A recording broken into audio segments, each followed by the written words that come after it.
Welcome to Commodity Wrap Kickoff, produced by Rural Radio, Channel 147. This morning's show is live, and we're taking your calls. If you have a question, call us now at 855-RR on 147. That's 855-776-6147 to reach our studio. Now, here's your host.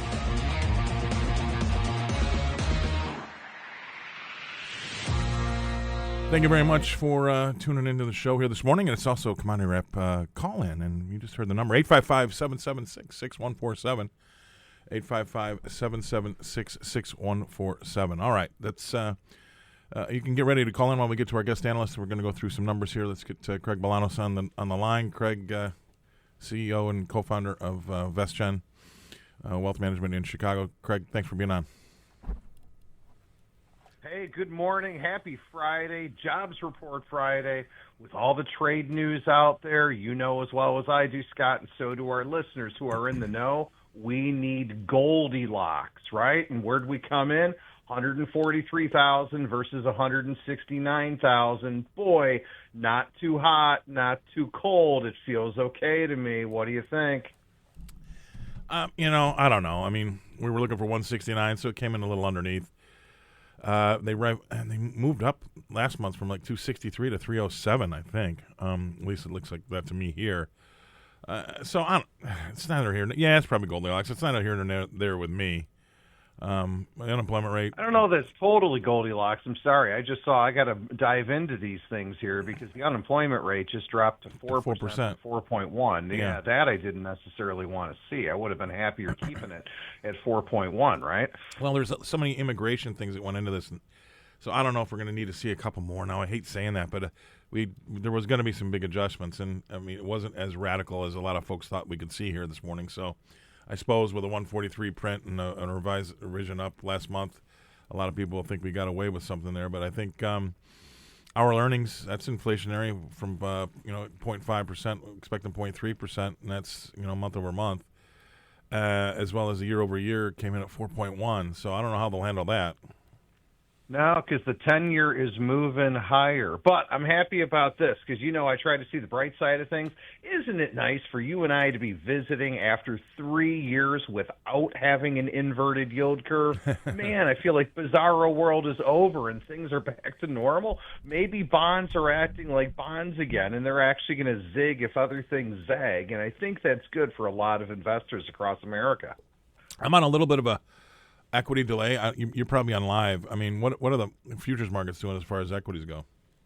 Yeah, I mean, the Dow's blowing off 50 points, which is, next to nothing. And, you've got, again, the 10-year yield climbing a couple of basis points here. The S&P is going to open up down 11 to 12 points. So this is really muted. I don't want to say it's a whole bunch of a nothing burger, but right now it's a nothing burger, at least until the robots dive further through the report, which we'll find out if you keep me on for another 3-4 minutes. Yeah, well, I got something I can go through here while we're waiting for that. Let's take a look and see what we did in the overnights and some of the stuff that we cover on Market Day Report here. We got corn down 4 1/4, beans down 8. There's a lot of red on the screen when it comes to the grains, folks. Chicago wheat down 3 3/4, Kansas City wheat's down 3 3/4, and we're a 4 1/4 sell-off in the spring wheat in Minneapolis. If you trade oats, we're off 5 3/4 cents there. Crude oil's up 49 cents, almost 50 cents to 71.10. Gold's up $8, nothing big there. And then we move down to cotton's up 36 points, and then I have a little bit of a delay in my equity, so we'll skip that right now. The dollar, though, that's getting a little stronger, just above 107.5 to 107.68. We're up 138 points there, and I think that's going to be good enough to leave it and throw it back to Craig. So, listen, that dollar, I got to jump in on that. I mean, a little stronger. It's been stronger for a long time. I think that's why Americans are going to continue to own Europe. Are you kidding me? Everyone's going to Italy. Take a look at the river cruise market. It's booked all of Americans. Last time I went to Disney World, I didn't have anybody from Canada, and they didn't have anybody from Europe coming here. They can't afford to. Whoa. You went to Disney World as an adult? Listen, you got family, you got little kids, you got to take them once in a while. Mine are grown now. But how old are your little kids? Yeah. Well, no, I've got adult boys, one working for the Department of Defense and one a senior at Bama, University of Alabama, Roll Tide.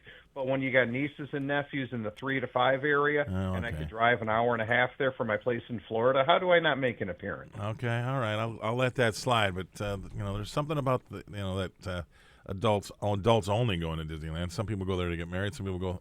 I just saw something the other day about a guy that's gone every day for the last 5 or 6 years. I mean, every day. I don't know. He must have been. You know what? That is absolutely not my cup of tea. I've been there 3 times in my life. Once when I was 5, we took our kids one time during the height of the Great Recession. It was great because the parks were empty, and I just made a repeat. So there you go. 3-peat, 3 and done until I'm blessed with grandkids.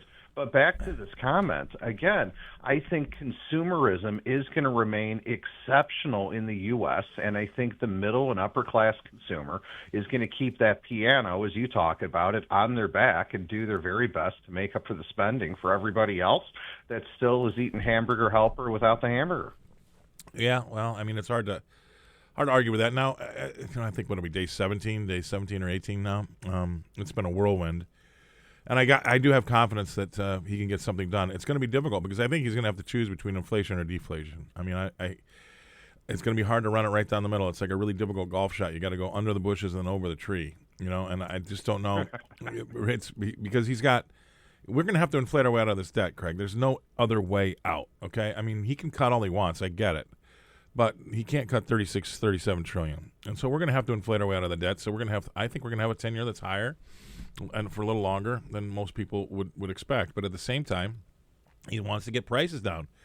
He wants to get oil down, $50 a barrel. And if he succeeds in that, and we do have some growth, there's some great gains there, I think, for the stock market and overall the general economy. But we have to deal with that debt because that debt service is going to keep ticking over on us. We're $1.5 trillion in the hole every year so far with our budget deficit. It can't go on. So we can continue to do. I mean, I love what Doge is doing, but I think that we really need to focus in on that debt, and it's not going to be popular. It probably will be on the back pages, but that throws a wrench. That throws a wrench in things.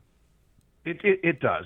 And I was watching the Talking Heads as I channel surf last night. I do it every evening, and I did get so upset because on one channel, I'm not going to say what channel it was, but they said that, hey, part of the problem is that we're not raising enough revenue. And I literally threw my remote at the TV, no, figuratively, because we have raised our tax receipts by 61% in the last 10 years from U.S. citizens, the U.S. farmer, corporations, but in the same 10 years, we spent 99% more money. And anytime those two lines diverge by too much, they're going to intersect. And when they come back to mean reversion, it either means you're cutting spending or you're dramatically raising taxes, and we know where the political will lays between those two. So you're right. It's got to be dealt with, and I hope everyone listening is being mindful of TIR, taxes in their retirement, because you need to start making plans to get money into tax-free assets because it's eventually coming down the pipe. Yeah, I mean, I make a good point. You make a great point. It's not going to go away. And if we want to put it in real terms, if we go the national debt per person, right, in this country is $107,000. Now, per taxpayer, people that work and pay taxes, it would be $323,000 per person. So it ain't going to go. You can't run away from that, and that's the problem. And so I love Doge and I love all they're doing, but at the same time, it's going to be an interesting 4 years here. And it's I likened it yesterday. I'm going to take credit for coining this phrase, but he's running a hurry up offense, and the Democrats are 2 plays behind, and they don't have any timeouts, and so they're having a hard time keeping up with them. So it's interesting to see how this all going to unfold over the next 4 years, but. The Doge clock, which is on the national U.S. debt clock, is up to $67 billion. So that's what they think we've saved so far. That needs to be, $1.5 trillion. I don't know if we can get there that quickly, but we'll see. I give them all the credit in the world for trying. All right, we're going to have to let you go this one, Craig. Thanks for being on. Craig Milano, CEO and co-founder of the Best Gen Wealth Management in Chicago. We're going to go away. We're going to pay some bills. We're going to come back and talk more right after this. Well, howdy, neighbors. It's Commissioner Sid Miller here. Hey, do you listen to Rural Radio? Well, I'm inviting you to join me for Texas Agriculture Matters, a fun, informative look at how agriculture shapes our daily lives. Hey, from cattle to cotton, rodeos to rockets, we'll explore all the ways Texas agriculture